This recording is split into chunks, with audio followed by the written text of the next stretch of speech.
कर्पूरगौरं करुणावतारं संसारसारं भुजगेन्द्रहारं सदा वसन्तं हृदयारविन्दे भवन् भवानी सहितं नमामि। आध्यात्मिक कहानियां। नमस्कार दोस्तों, स्वागत है आप सभी का एक बार फिर से आपके अपने पसंदीदा YouTube चैनल आध्यात्मिक कहानियों में। दोस्तों, आज की कहानी हम शुरू करने वाले हैं जो है शिव पुराण से। जी हाँ, जिसका शीर्षक है शिव और सर्प के अबूझ रिश्ते। जी हाँ दोस्तों, आओ मेरे साथ कहानी सुनो। भगवान शंकर जिसके आराध्य हो या फिर अगर कोई साधक भगवान शंकर का ध्यान करता हो तो उसके बारे में कई भाव मन में प्रस्फुट होते हैं। जैसे कि भगवान शंकर त्रिशूल लिए साधना पर बैठते हैं, उनका तीसरा नेत्र यानी कि भ्रुकुटी बंद है, उनकी जटाओं से गंगा प्रभावित हो रही है, उनका शरीर समुद्र मंथन के समय विषपान करने की वजह से नीला दिख रहा है। भगवान शंकर की जटाओं और शरीर के इर्द गिर्द कई सांप लिपटे हुए हैं। शिव के मस्तक पर एक ओर चंद्र और दूसरी ओर महाविषधारी सर्प भी उनके गले का हार है। उनके परिवार में भूत प्रेत नंदी सिंह सर्प मयूर व मूषक सभी का संभाव देखने को मिलता है। साधक क्रम में विचार सागर में कई विचारों का आगमन होता है। भगवान शंकर के बारे में कई कथा कहानियां पुराणों धार्मिक ग्रंथों में वर्णित हैं। उनसे जुड़ी कई कथाएं साधकों को उनसे जोड़े रखती हैं और साधकों के लिए वह प्रेरणादायी भी होती हैं। पौराणिक मान्यताओं में भगवान शंकर और सर्प का जुड़ाव गहरा है, तभी तो उनके शरीर से लिपटे रहते हैं। यह बात सिर्फ मान्यताओं तक सीमित नहीं है, बल्कि यह इस कलयुग में भी हकीकत में परिलक्षित होती दिखती है। यूं तो भगवान जनता जनार्दन के लिए अपनी कृपा बरसाने के लिए अति दयालु हैं, लेकिन कहते हैं कि अगर आपको भगवान शंकर के दर्शन ना हो और अगर सर्प के दर्शन हो जाएं तो समझिए कि साक्षात भगवान शंकर के ही दर्शन हो गए। हम चल रहे हैं राजस्थान के माउंट आबू में। माउंट आबू राजस्थान का इकलौता हिल स्टेशन है जो कि अर्धकाशी भी कहलाता है।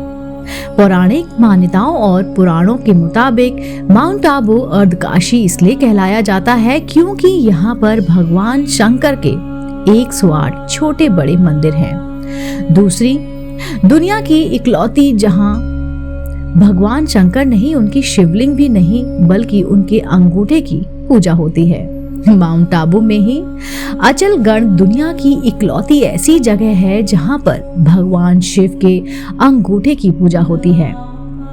भगवान शिव के सभी मंदिरों में तो उनके शिवलिंग की पूजा होती है, लेकिन यहाँ पर सिर्फ और सिर्फ भगवान शिव के अंगूठे की पूजा अर्चना की जाती है। यहीं पर एक मंदिर है, पांडव गुफा। जी हाँ, ये करीब जहाँ के बारे में कहा जाता है पांडवों ने अज्ञातवास के दौरान कुछ समय यहाँ पर बिताया था। शिव मंदिर में बीते सोमवार को भगवान शंकर को जल और दूध से नहलाया जाता है और श्रद्धालु को वहां पर लंबी लाइन लगाती है, जैसे बोले एक विशाल काय नाग के रूप में प्रकट हो गए हो। मंदिर बोले की जयकारों से गूंज रहा था। शिवलिंग पर जल, बिलपत्र, भांग, धतूरा, फूल आदि चढ़ाए जाने का क्रम जारी था। तभी एक विशालकाय सर्प ना जाने कहां से आकर शिवलिंग से लिपट गया। वह नाग का आकार लगभग 6 फीट था। इसी बीच कुछ लोगों ने डरते डरते शिवलिंग पर जल भी अर्पित किया, लेकिन नागराज कई घंटों तक शिवलिंग से लिपटे रहे।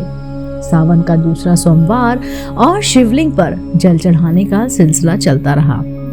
इस बीच नाग की अटखेलियां भी जारी रहीं। वह कभी शिवलिंग के ऊपर बैठता तो कभी शिवलिंग की चारों तरफ लिपट कर बैठ जाता। लोग हैरान परेशान, लेकिन जो लोग वहां थे उनके मुताबिक यह हैरानी उस सांप को नहीं, वह शायद निर्भय होकर आनंद की अनुभूति कर रहा था। इतने लोग के बीच कोई सांप लगभग 6 घंटे तक शिवलिंग से लिपटा रहा। लोग टकटकी लगाए देखते रहे। कुछ लोगों के लिए भोले सर्प के रूप में शिवलिंग से आकर लिपटे थे, तो कुछ लोग उस पल को शिद्दत से महसूस करना चाहते थे। यही वजह थी कि मंदिर में भीड़ बढ़ने लगी। इलाके में खबर फैल गई, अचानक सर्प गायब हो गया।